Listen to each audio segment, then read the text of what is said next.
Okay, yeah. Chapter 29 is about corporate governance. Okay.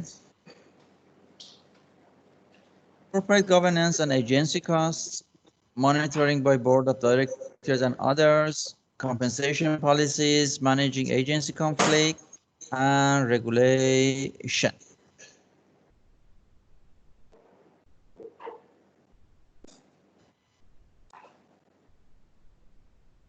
Okay. And also corporate governance around the world and the trade-off of corporate governance. It continues with define corporate governance and describe its role in the successful reduction of agency problems. Describe the roles of the following in corporate governance: the board of directors, the market for corporate control, and the regulation. It continues also with define the term captured board and describe situation in which a board is most likely to be captured. Do you have any idea what is the meaning of captured board?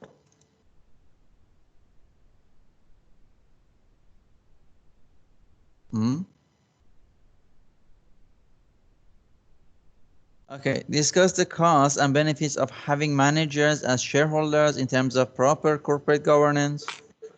Discuss the costs and benefits of having managerial compensation tied to firm performance in terms of proper corporate governance. Identify alternatives available to shareholders if board fails to act in their interest. Identify the methods that boards can use to entrench themselves. Describe the provisions of the Exchange Acts of 1933 and 1934, the Sarbanes-Oxley Act of 2002, and the Dodd-Frank Act of 2010, which attempts to improve shareholders' protections.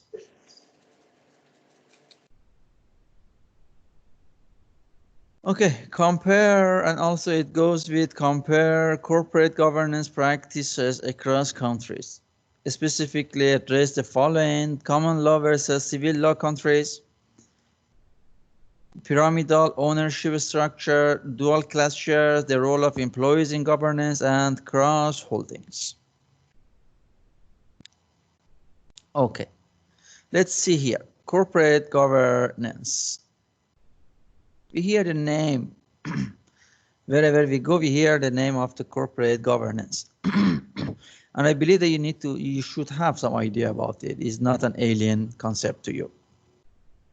The system of controls, regulations, and incentives designed to minimize agency costs between managers and investors and prevent corporate fraud. This is called corporate governance. Means whatever rules and regulations that exist in order to manage the relationship between managers, which are called agents, and investors or shareholders, which are called people. The role of the corporate governance system is to mitigate the conflict of interest that results from the separation of ownership and control without unduly burdening managers with the risk of the firm. As you remember, the corporation is a separate legal entity, means the ownership and the control are not necessarily the same. That's why we have the board of directors. Monitoring by the board of directors and others. In the United States, the board of directors has a clear fiduciary or bonded duty to protect the interests of the shareholders. It means that board of directors are supposed to work more in the favor of the shareholders and monitor the managers and especially CEO. Most other countries give some weight to the interests of other stakeholders in the firm, such as the employees. It says that the United States way of handling the corporation is a bit different with other part of the world. Types of directors. inside directors and gray directors and outside directors. Who are inside directors? Members of a board of directors who are employees, former employees, or family members of employees. It's called inside directors. In a way, it's a family.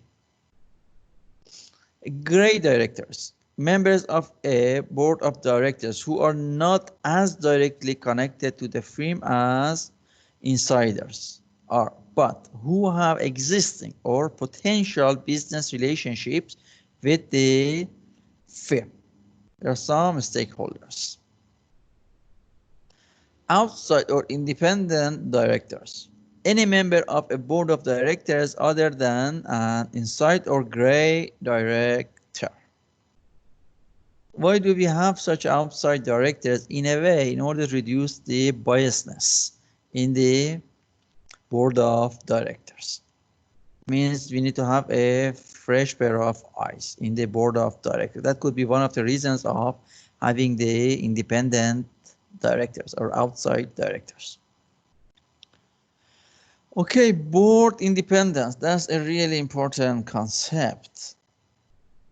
On a board composed of insider, gray, and independent directors, the role of the independent director is really that of a watchdog. As you see, this is a pair of fresh eyes that are gonna do some, as here mentioned, that is a watchdog. They're gonna see that what the CEO and what the board of directors are doing actually. However, because independent directors' personal wealth is likely to be less sensitive to performance than that of insider and gray directors, they have less incentive to closely monitor the firm. See, there is pros and cons. That as long as they don't have much connection to the company in terms of a wealth, they don't really care. But on the other hand, also, we need them to be around in order to monitor the performance of the board of directors as well as the CEOs independently and unbiased. Okay, captured describes a board of directors whose monitoring duties have been compromised by connections or perceived loyalty to management. That's important, that the board of directors, the members, are supposed to be independent. If they are not independent and they are just working in the favor of the CEO, which is against their main goal, it is called captured board of directors. What if the board of directors is captured? Later we're going to see that there are some remedies or some solutions that shareholders going to exercise. Board size and performance. Researchers have found that smaller boards produce surprisingly robust results that are associated with greater firm value and performance. Why? Because the likely explanation for this phenomenon comes from the psychology and sociology research, which finds that the smaller groups make better decisions than larger groups. Even you're doing some assignment, if it's a big group, it's a teamwork, then if you have many team members, then making decision is a bit difficult, it's more difficult than making decision in a smaller group. Same logic applies here, that even in the board of directors, if the team is smaller, then making decision is much more easier than a bigger board of directors. Other monitors. Why do we need other monitors? What if the board of directors is not doing its responsibility or duty properly? Then we need to have some other organizations or, I don't know, outside authorities that oversee the performance of the organizations. Other monitors include security analysts, lenders, the SEC, Security Exchange Commission, and employees. Securities analysts produce independent valuations of the firm they cover so that they can make buy and sell recommendation to clients. See, if the CEO, if the board of directors are not doing their job well, that misconduct could be reflected in the securities analyst report. That's why if the CEO intends to increase the value of the shares, then they need to perform well. Otherwise, their misbehavior or mismanagement would be immediately reflected in the report of the security analyst. Lenders carefully monitor firms to which they are exposed as creditors, of course, because they have lended the money to this corporation and they want their money back. They don't want to see the bankruptcy of the company. Of course, they're gonna monitor the company as well. Employees of the firms are most likely to detect outright fraud because of their inside knowledge. Yeah, this is another thing that employees also sometimes can go against the top management. And the SEC protects the investing public against fraud and stock price manipulation. They are the regulators in the markets. Okay, they come up with the rules and regulation mostly in order to protect the customers or clients or shareholders or any stakeholders in the market. They protect their right actually. Okay, compensation policies. Why do we need such a thing? If you remember, we were saying that if the CEO's benefit or in a way its benefit is not really connected to the company, he may not put his 100% effort. Then they want tie his performance or tie his compensation to the performance of the company. Okay, compensation policies, stock and options. Managers' pay can be linked to the performance of a firm in many ways. Many companies have adopted compensation policies that include grants of stock or stock options to executives. These grants give managers a direct incentive to increase the stock price, which ties managerial wealth to the wealth of shareholders. See, if the benefits of the manager is not really linked to the company, then he may just go for the profit maximization. What does that mean? It means that he may just gonna choose some project. Maybe in a short term can give some benefit to the company, but in a long term, that project may not create some profit or benefit to the company. Okay, company doesn't want to face that situation. Then what do? They give some compensation, like stocks or stock options to the CEOs and all the Cs, CFO, CEO, CTO, CRO. That at least when there is higher management or making decision, they know that if they make a wrong decision, they also would be affected. Their compensation would be affected. That's why they're going to make sure that whatever decision they make, they're going to make a right decision. Pay and performance sensitivity. The use of stock and stock options grant in the 1990s has led to a substantial increase in management compensation. However, this has had some negative consequences. Okay, pay and performance sensitivity. For example, often options are granted at the money. I believe you remember what is options, yeah? Call options, put options, all those options that we had. This one, the stock option is referring to that concept. For example, often options are granted at the money, meaning that the exercise price is equal to the current stock price. Managers therefore have an incentive to manipulate the release of financial forecast so that bad news comes out before options are granted to drive the exercise price down. And good news comes out after options are granted.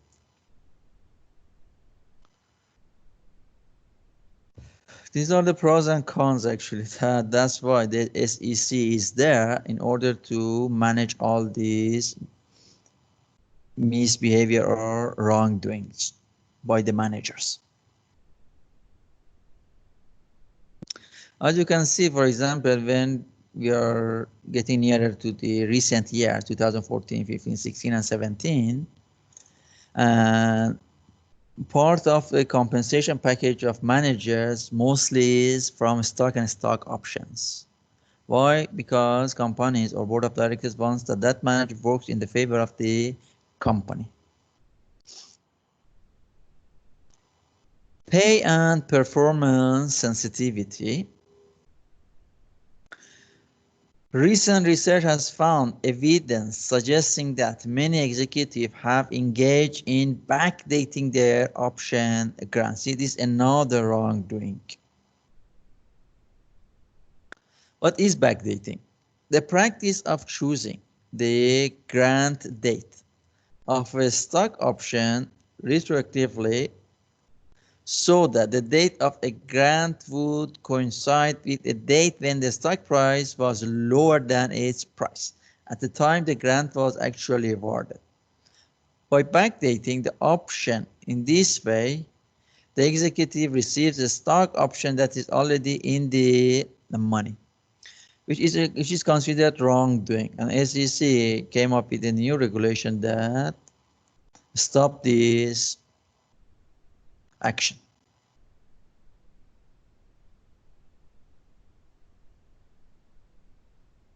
Managing agency conflicts. Okay.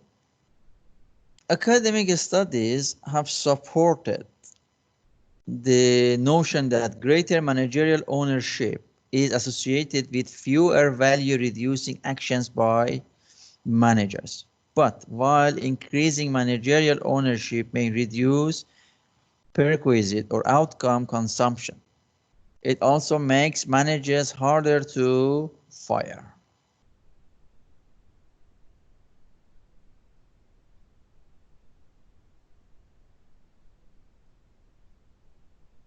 Okay, direct action by shareholders.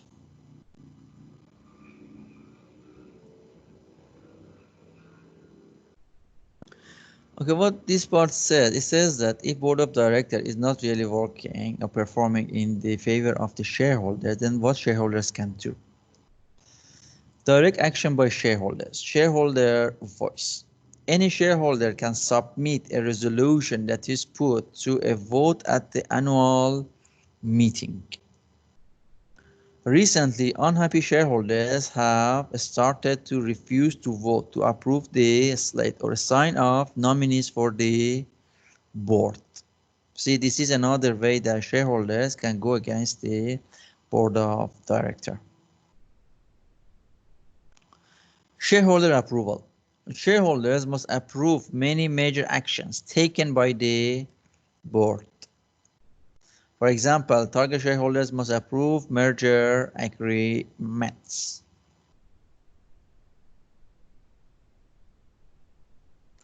Okay, direct action by shareholders is proxy contest. Disgruntled or angry shareholders can hold a proxy contest and introduce a rival slate of directors for election to the board. This gives shareholders an actual choice between the nominees put forth by management and the current board, and a completely different slate of nominees put forth by opposing shareholders. It means that some shareholders, they come up with their own nominees and they go against the nominees of a board of directors, which is called proxy contests.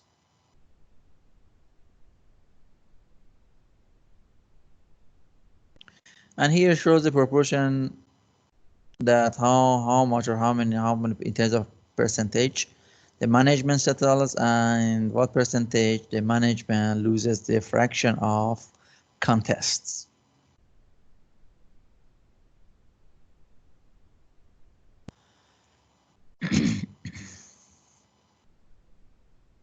Okay. Management entrenchment. Retrench is against the entrenchment. Actually, we have retrenchment and we have entrenchment. Large investors have become increasingly interested in measuring the balance of power between shareholders and managers in a firm. The Investor Responsibility Research Center, which is called IRRC, has collected information on 24 different characteristics that can entrench managers. The threat of takeover. Many of the provisions listed in the IRRC index concern protection from takeovers. One motivation for a takeover can be to replace poorly performing management. If you remember that we had something as the name of hostile takeover as well. An active takeover market is part of the system through which the threat of dismissal or removal is maintained.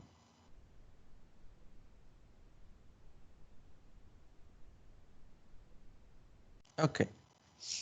Regulation. Many of these regulations are produced by the SEC, Security Exchange Commission, in order to protect the right of the investors or the shareholders or the stakeholders in a broader way.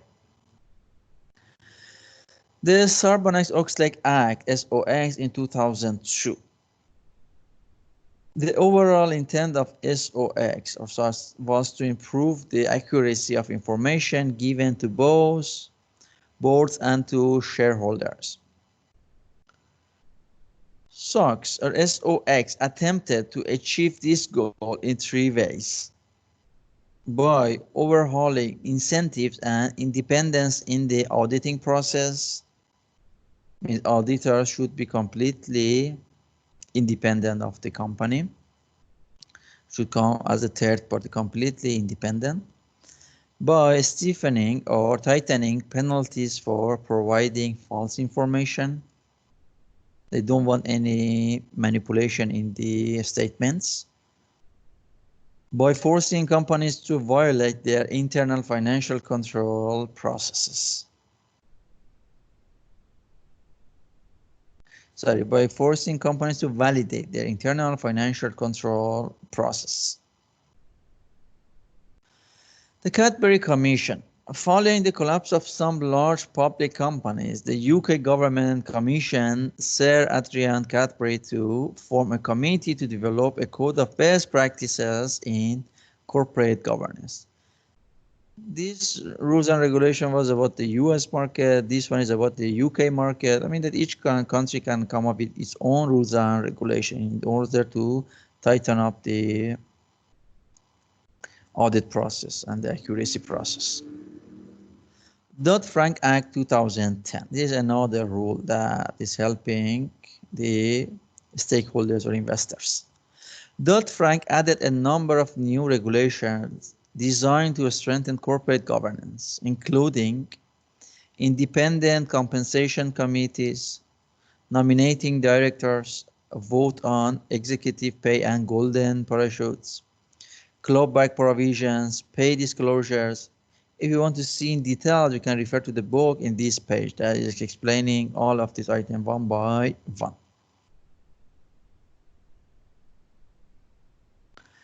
Okay, insider trading also is another wrongdoing that can be done, and countries are trying to foresee it and come up with the regulation that stop this wrongdoing. And trying to make the market more transparent. Insider trading occurs when a person makes a trade based on privileged information. Some examples of insider information include knowledge of an upcoming merger announcement, earning release, or change in the payout policy. The penalties for violating insider trading laws include jail time, fines, and civil penalties. It means that if you're convicted of the insider trading, then you may gonna end up in the jail, fines, or some civil penalties. It means that you're not supposed to do that. That's against the law. Corporate governance around the world. Okay, we're just gonna see some example from different countries. Protection of shareholder rights. The degree to which investors are protected against expropriation of company funds by managers, and even the degree to which their rights are enforced vary widely across countries and legal regimes. Okay. Controlling owners and pyramids. Much of the focus in the United States is on the agency conflict between shareholders and managers. In many other countries, the central conflict is between what are called controlling shareholders and minority shareholders. If you remember, I just mentioned that in terms of the agency conflict and agency theory, we have number 1 and number 2. The first one, the conflict between the managers and the shareholders, referred to agency type 1. Agency type 2 is a conflict between the controlling shareholders and the minority shareholders. Controlling owners and pyramids. In these firms, there is usually little conflict between the controlling family and the management. It's often made up of family members. Instead, the conflict arises between the minority shareholders, those without the controlling block, and the controlling shareholders.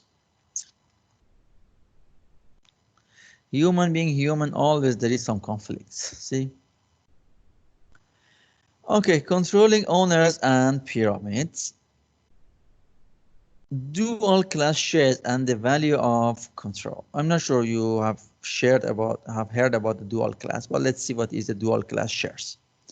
Dual class shares and the value of control. Dual class shares. When one class of a firm's shares has superior voting rights over the other class, see, dual class shares has a superior voting rights over the other class. One way for families to gain control over firms, even when they don't own more than half the shares, is to issue dual class shares. For example, a Class B share might have 10 votes for every 1 vote of a Class A shares. Controlling shareholders will hold all or most of the shares with superior voting rights and issue the inferior voting class to the public. What to say, this is allowed in some countries actually. Okay, how the pyramid structure works says that pyramid structure, a way for an investor to control a corporation without owning 50% of the equity, whereby the investor first creates a company in which he has a controlling interest, means the parent company. This company then owns a controlling interest in another company. The investor controls both companies but may own as little as 25% of the second company.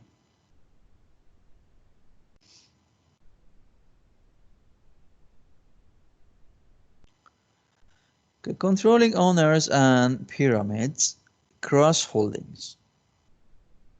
While in the United States, it is rare for one company's largest shareholder to be another company, it's the norm in many countries. In Japan, groups of firms connected through cross holdings and a common relation to a bank are known as keiretsu. In Korea, huge conglomerate groups comprise companies in widely diversified lines of business and are known as chaebol.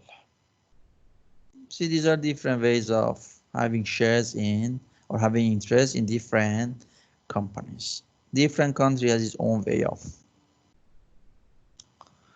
shareholding in different.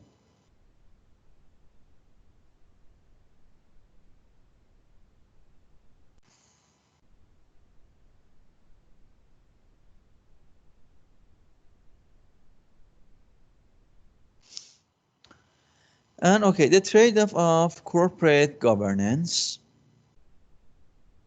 Corporate governance is a system of checks and balances that trade off costs and benefits.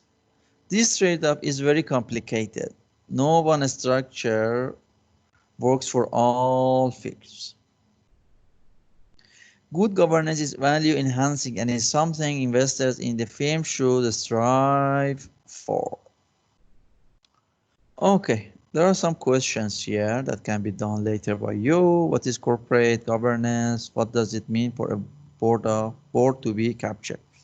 If you're into here for the corporate governance, that as we can see, auditors outside that. This is a role of the auditors that go to every company and audit the financial statements, and if there is any wrongdoing, they need to report it to the authorities. And that is costly.